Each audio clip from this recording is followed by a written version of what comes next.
হাই দোস্ত, আজি হৈছে 1 ফেব্ৰুৱাৰী 2025 আৰু 26 চনৰ বাজেট ঘোষণা কৰিলে আমাৰ দেশৰ ফাইনেন্স মিনিষ্টাৰ নিৰ্মলা সীতাৰমণ।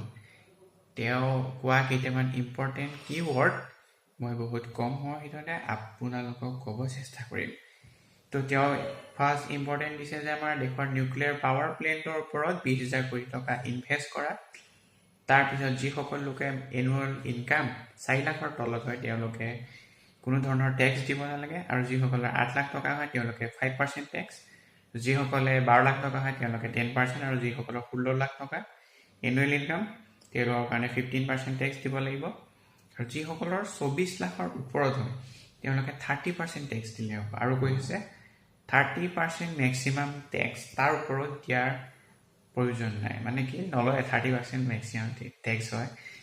তো নেক্সট কৃষকসকলৰ ওপৰত অলপ গুৰুত্ব দিছে যে কৃষকসকলৰ যোনটো ক্ৰেডিট কাৰ্ড থাকে সেই ক্ৰেডিট কাৰ্ডৰ আগতে 3 লাখ টকা লোন আছিলে, এতিয়া 5 লাখ টকালৈ বঢ়াই দিয়া হৈছে।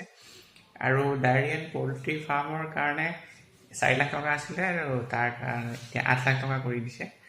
আৰু 36 টাইপছ অফ মেডিচিনৰ কাৰণে সম্পূৰ্ণ টেক্স ফ্ৰী। বাছ আজি ইমানখিনি।